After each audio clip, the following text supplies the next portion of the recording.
Hey, welcome Visions to this session of the Curriculum Fair. I am joined by our friends over at Lincoln Learning who are going to be sharing about English language arts and history social science today.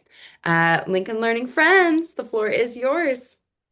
Thank you very much. Good afternoon, everyone. My name is Danielle Freeman. I'm the Director of Client Success here at Lincoln Learning Solutions. Joining me today is my friend and colleague, Kathy Sermonera. Kathy serves as our Senior Manager of Sales. Thank you to Visions for the opportunity for us to present our ELA and History Social Sciences curriculum today. So to kick things off, who is Lincoln Learning Solutions? We are a nonprofit organization based out of Pennsylvania. We have been around for over 20 years now, and we focus on helping schools deliver flexible, innovative, and personalized learning experiences. Our award-winning curriculum is designed to meet students where they are because we know that learning is not a one size fits all. Today at Lincoln Learning, we currently are proud to partner with schools across 46 states and 16 countries. So our mission again is to provide products and services to meet learners' diverse needs and preferences. We love to say that we exceed our partners' expectations and create long-lasting, meaningful partnerships that foster collaboration and trust. Our products are unique in their design and adaptability as they can be used in a virtual classroom, hybrid learning, homeschool, without compromising quality or alignment. So our accreditations, our commitment to our partners and their families is providing you with world-class resources. Our Cognia and WASC accreditations signify our commitment to delivering high-quality learning for your students and demonstrate that we are committed to continually improving our educational effectiveness. At this point, I will hand things over to Kathy so she can talk a little bit more about the subject areas we're going to showcase today. Thank you, Danielle, and thank you, Visions, for allowing us to be here today. One of the things I'm most proud about is for our English language arts courses is how intentionally skills are built over time. So in the early grades, we really are focusing on those foundational phonics and vocabulary skills. So making sure that students have a very strong base for kind of learning to read. As they move to those upper grades, there's the shift. It happens, right? And kind of like around third, fourth grade into a deeper, maybe text analysis, critical thinking, and some strong writing skills. So that kind of intentional way that we kind of built those foundational skills first in the early grades and then allow for students to kind of grow with the program is one of the things I'm most proud about. Another key piece is the engaging and diverse content that we have. So students are exposed to a variety of literature pieces, informational texts, different genres and formats. So that's going to kind of give them kind of a wide range of content to review and to kind of work with. Creativity piece is really important as well because it helps students kind of connect personally with what they're learning. So we're incorporating a lot of those engaging learning moments right within our curriculum. We also place a strong emphasis on active learning strategies. So you're going to see opportunities for maybe discussion or hands-on activities. They're all built right into the lesson. So, we might have students kind of creating a poster or maybe doing something that is more elaborate writing, so telling a story, and you will see how that's all built right here in those lessons. So making sure that it's not really just consuming that content but really interacting and engaging with that content. And ultimately, all of this leads to strong student outcomes. So by presenting students with that really strong foundation for literacy and then building on those skills and providing opportunities that kind of expand their thoughts and their learning, we really hope that students will become critical thinkers, confident communicators, and these are skills that go way beyond the classroom. So that is a nice summary of our English language arts courses that we have. Our social studies courses are going to be equally as engaging and fun. So, one of the strengths of this program, again, is the intention, the gap analysis that was done. We took a very close look at the existing standards and ensured that every standard, those especially specific to California, are fully addressed. So it was really a great process to kind of create these custom social studies courses that are specific to California, specifically that social studies 4.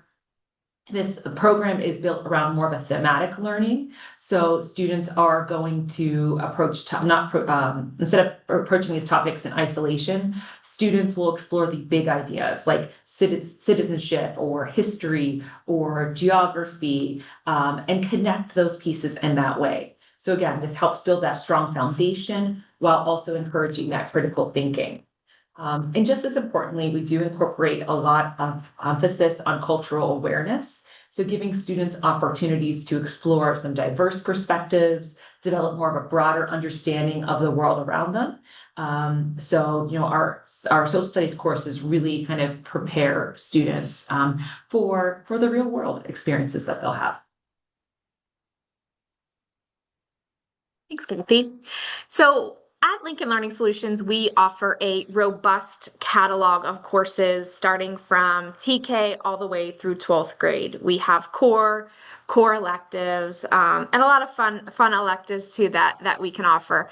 One of my favorite things about all of our courses, we have, I think, well over 200 courses now, is the fact that regardless of the grade level or the subject area, they follow a consistent structure in terms of the students are going to have the same experience, again, regardless of the grade level. All of our courses are built in a modular structure. So our core courses are semester courses. They consist of 90 lessons. Each of our courses contain 6 modules.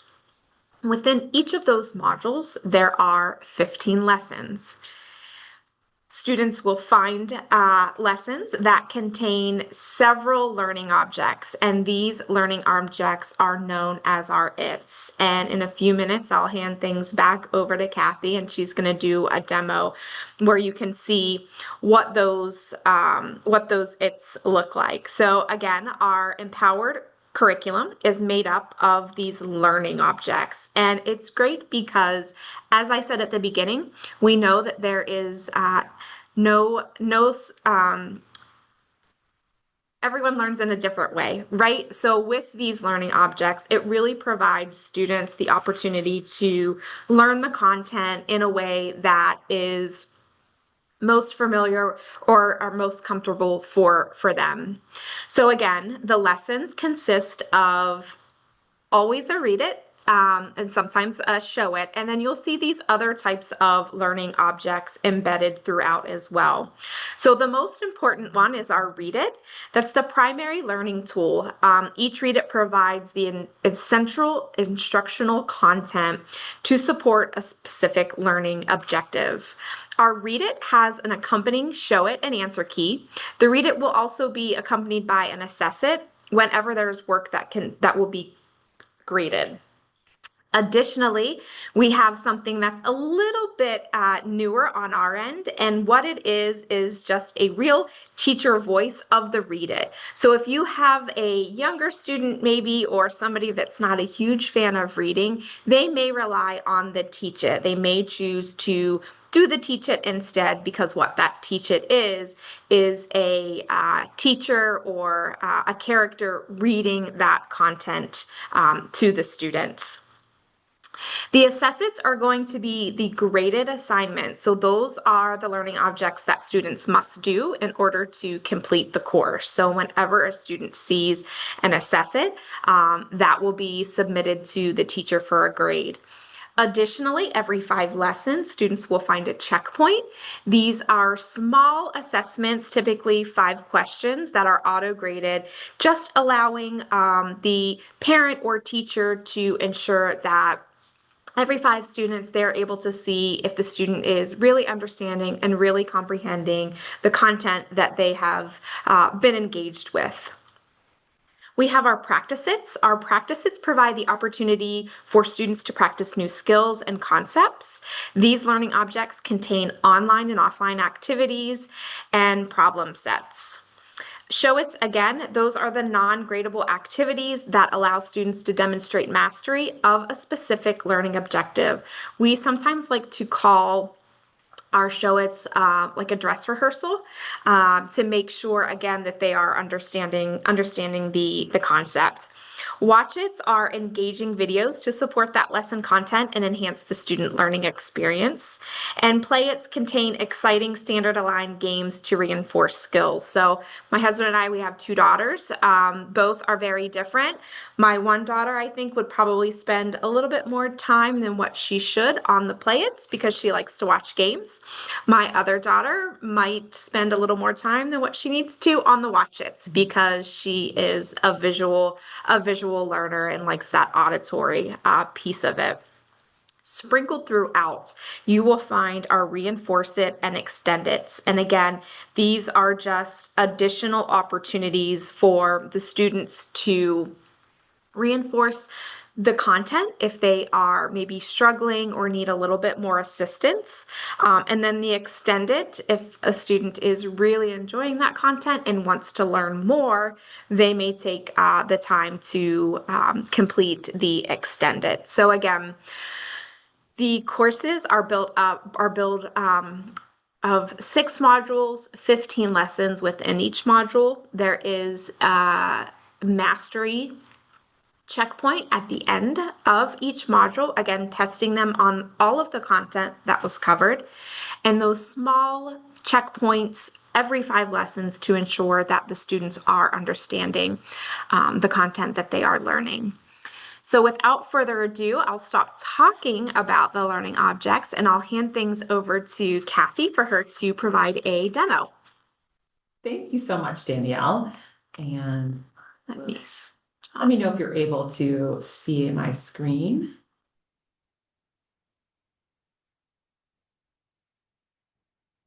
Right, see here. Share. Are you able to see now? Yep. Okay, and you should see okay, good. All right. So right here, we are in the student app. So we are looking here as a student. Danielle, thank you for kind of going through all of those learning objects because, when we open up a course, I'll start here with our social studies 4 course. You'll see exactly what Danielle was saying. So I will open up the course here and you're going to see that modular design. So students get a nice kind of welcome. Their teachers could have a welcome message here. What I love too is that the system always kind of has what's last visited and what's coming up next. It also allows the student to kind of see anything that's on their to-do list. So a lot of functionality right here on that student dashboard. And then we'll go into kind of that design. All of our courses, as Danielle mentioned, have the same design where they start with the course resources folder, have 6 modules for a semester course, and then those modules will then open up to have 15 lessons within each module. So you'll kind of see that structure. Course resources always is a great place to start. I'm just going to highlight a few of the pieces here in the course resources. There's going to be a pacing guide where you can see kind of a nice overview of how the course is laid out. So anybody who's a planner who likes to kind of look ahead, the pacing guide is a great place to start because you can just see, what's coming, where the assessments are. I know Danielle had mentioned every 5 lessons, there's that checkpoint. And then at the end, there's always a mastery assessment at the end of each module. So at lesson 15, as well as additional assessments sprinkled in throughout the course there. So the pacing guide is a fantastic resource. Another great resource, especially for parents at home, is just kind of having an idea of what materials you might need for that day. team did a great job of just listing those out for each day. I know as a parent, getting everybody ready to go is probably the hardest part. We're helping you through this by making sure that some of those items are, get out the colored pencils, the construction paper, and the markers for lesson one, and we're going to be ready to learn. So a lot of great resources here in the course resources folder. So, never hesitate to look in that direction. Let's open up module 1 here. And for this, we're going to take a look at lesson 5. And you'll see those learning objects that Danielle mentioned in action. I like to call these like the building blocks for learning because they really kind of build that lesson as a whole. Danielle had mentioned that the teach it and read it are going to be more of that instruction piece. The teach it for our elementary students are going to be, it's going to be a video, and this video is going to be a version of the read it. So again, for students who are emerging readers who kind of need that extra support, they might go ahead and go for the teach it. I don't think I shared the sound on this one, but I can do that here in a second. Let me just share the sound. My apologies.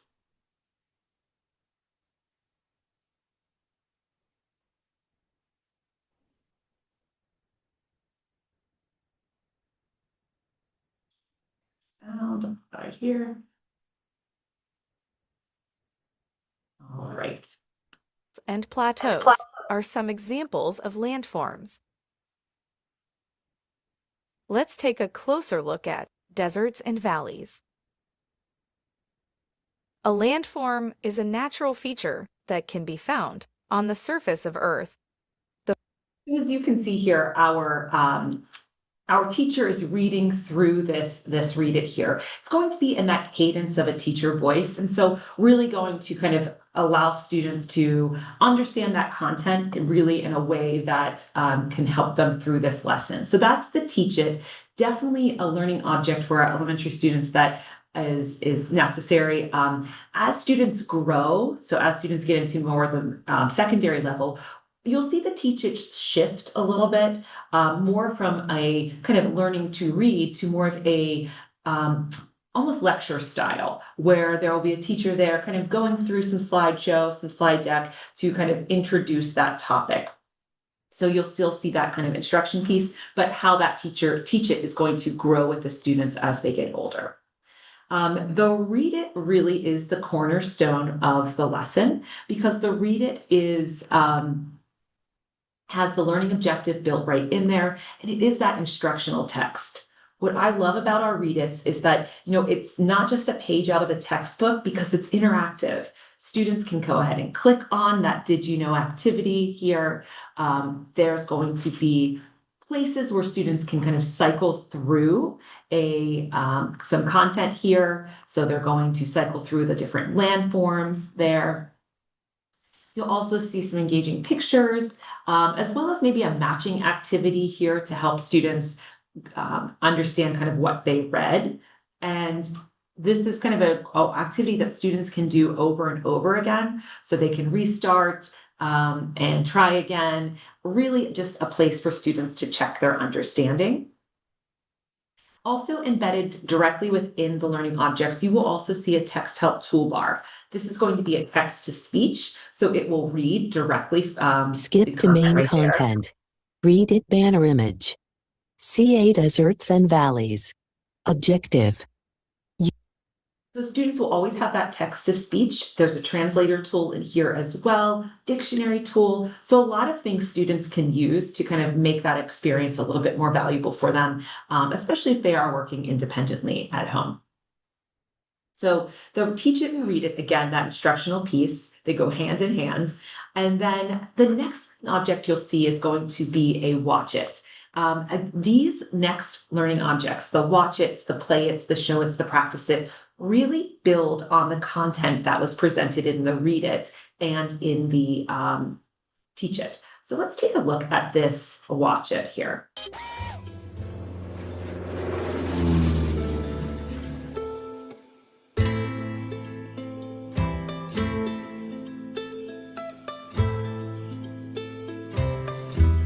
The United States is made up of 5 large areas that share similar characteristics. These areas are referred to as regions.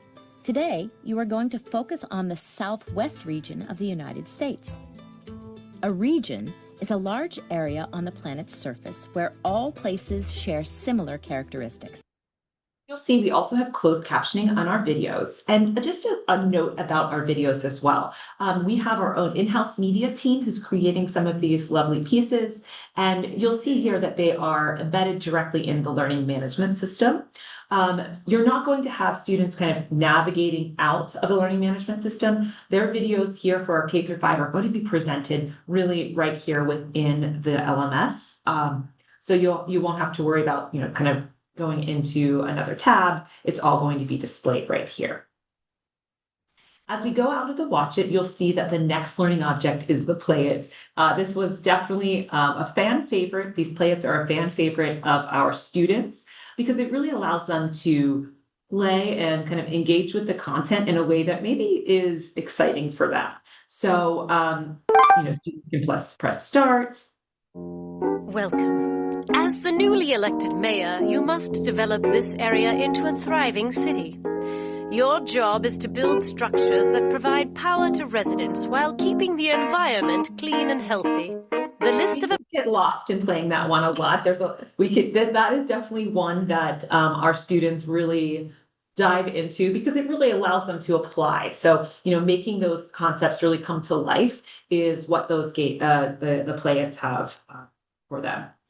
The next thing you'll see here is the Show It. And I always like to say that the Show It kind of ends the lesson because it allows students to demonstrate their understanding of this learning objective we've been carrying out throughout the lesson.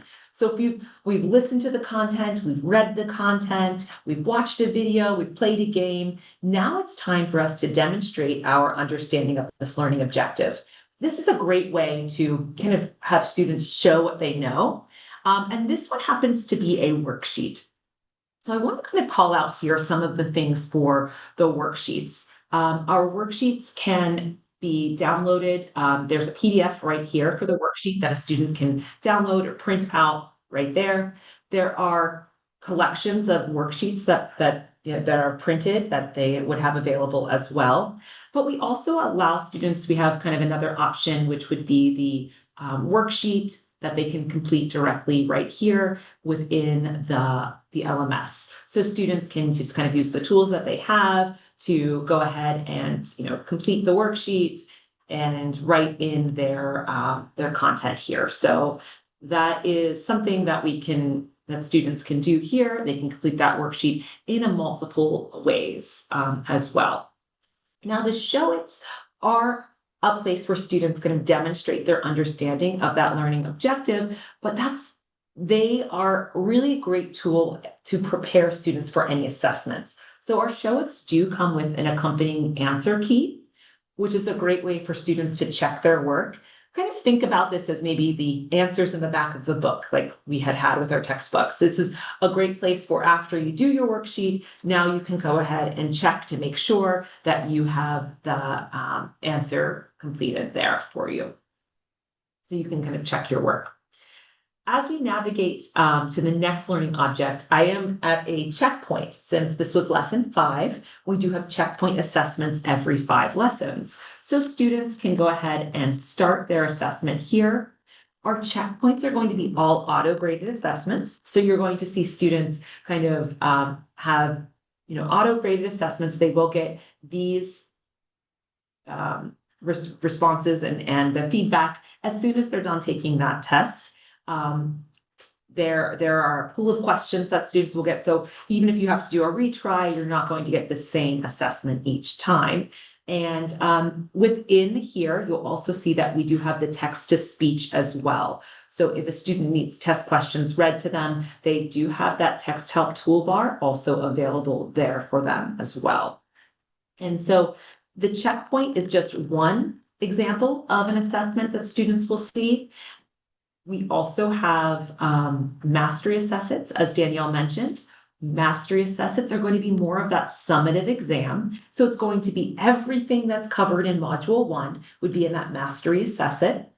And then we will also have assessments such as the one in lesson 11, which is going to be an upload assessment. So this is going to be something where the student will have to complete this worksheet using latitude and longitude. They would have to complete that worksheet and then turn that into their teacher. So they would have to use kind of that Dropbox there to upload. So there's a nice mix of those auto-graded kind of quick check-in assessments, more summative assessments for those masteries, and then places where students are going to be able to use their creativity and add in maybe, you know, their own work that the teacher will grade and provide feedback on. So that is just kind of an example of the different types of assessments you have and you will be able to see.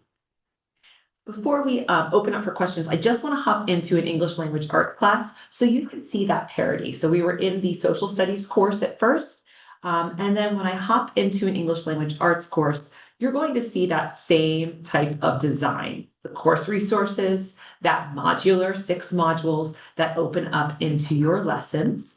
And then you'll see those same learning objects, the teach its, the read its, the watch its, the practice its, the play its. So you'll see that same type of content there expanded for students in English language arts as well. So it's going to be that same look and feel as we navigate through that same rhythm of learning, which really supports students as they go through. So you'll see that teach it.